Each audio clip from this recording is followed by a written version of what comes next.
Forças russas dizem ter abatido o drone sobre a sede da frota do Mar Negro em Sevastopol, na península da Crimeia.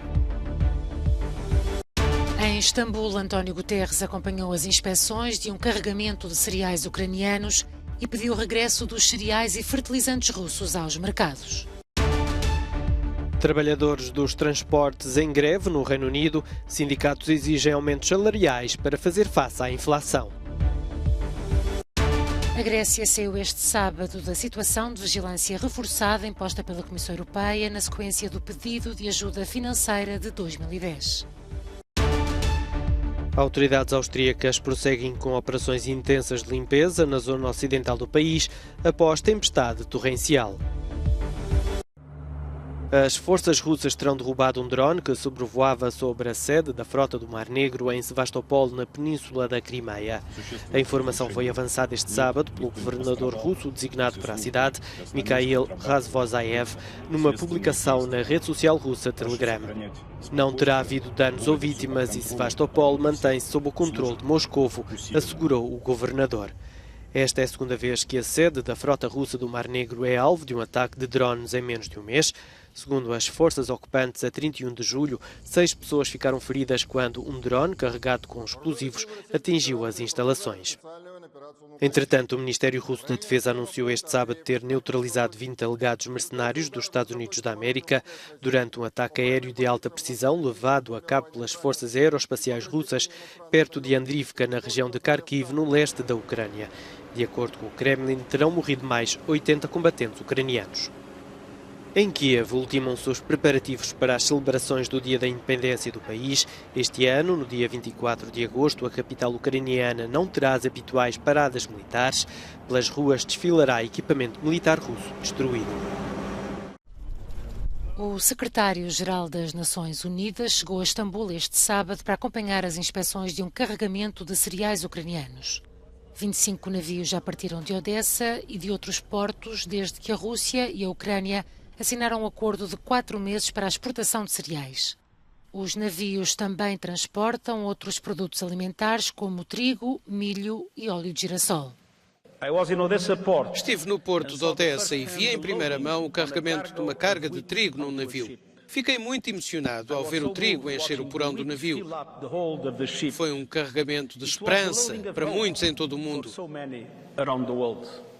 Estamos no início de um processo muito mais longo, mas já demonstraram o potencial deste acordo crítico para o mundo.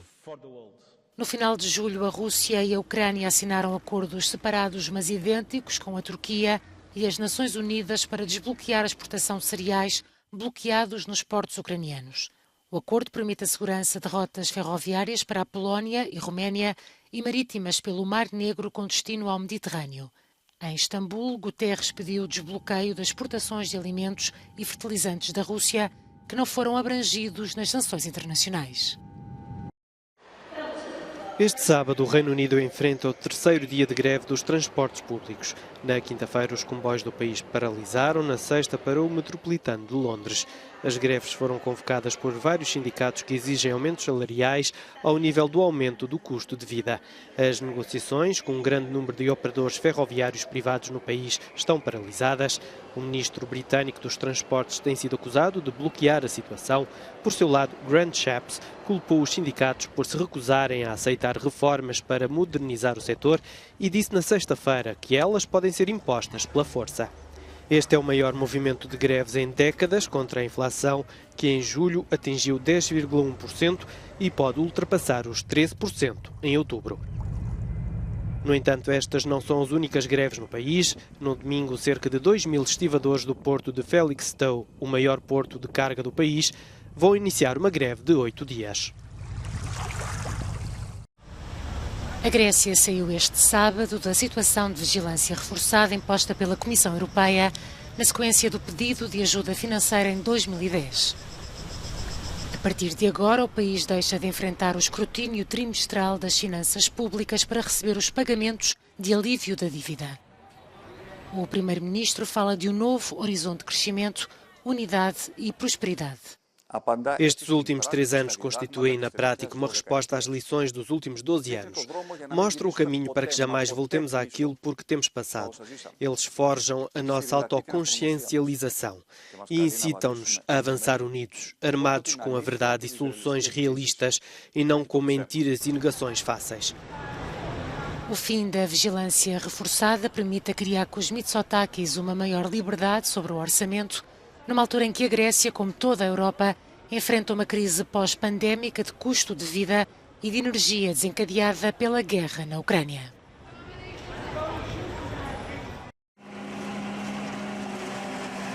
Depois das tempestades, as limpezas na zona ocidental da Áustria, no Val do Reno. Os bombeiros não tiveram descanso nas últimas horas, tendo respondido a mais de 1.500 ocorrências por causa de inundações, quedas de árvores ou deslizamentos de terras. De acordo com os meteorologistas, entre sexta-feira e sábado, a precipitação naquela zona atingiu números nunca antes registados. Na aldeia de Ulford, no centro da localidade, foi inundado depois dos rios terem galgado as margens. Um importante troço da autoestrada do Val do Reno esteve fechado durante horas, causando grandes engarrafamentos.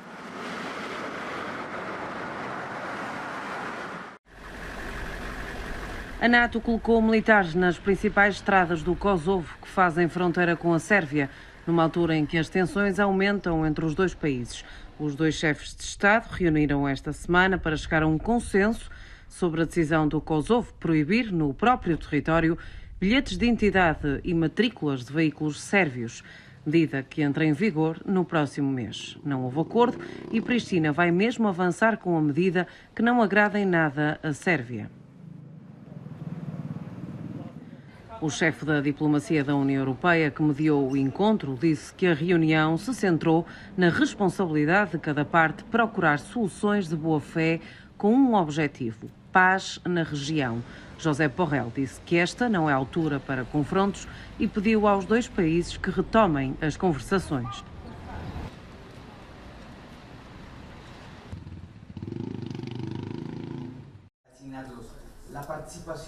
O antigo Procurador-Geral da República do México e 64 militares e polícias foram detidos por estarem alegadamente envolvidos no desaparecimento de 43 estudantes em 2014.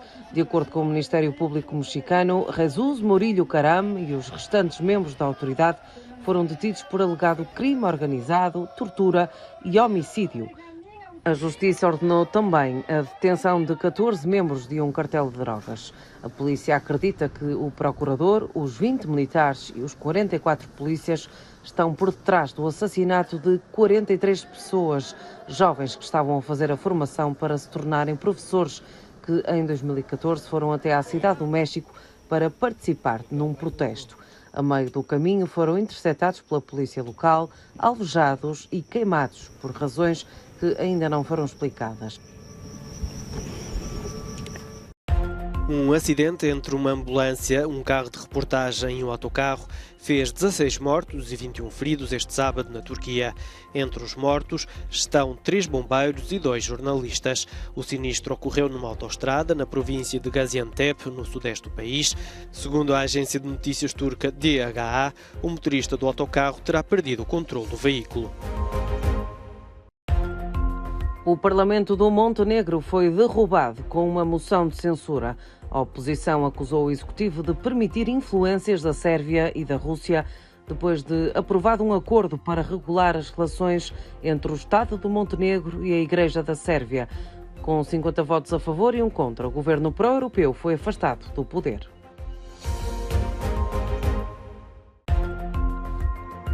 O Canadá tem pela primeira vez uma juíza do Supremo Tribunal de origem indígena. O primeiro-ministro Justin Trudeau nomeou Michelle Obonsawin. A magistrada é membro Abenaki da Primeira Nação de Odanak, na província do Quebec. Tem como áreas de especialização a saúde mental e os direitos humanos. Milhares de pessoas assistiram este sábado à tradicional cerimónia de coroação em Ulundi, na África do Sul, onde Misuzulu Kazi Waletini foi coroado rei da nação Zulu. A Constituição do país reconhece os governantes e chefes tradicionais. Estes reis, sem poder executivo, acabam por exercer autoridade moral e são profundamente respeitados pelo povo. A nação Zulu é o maior grupo étnico da África do Sul.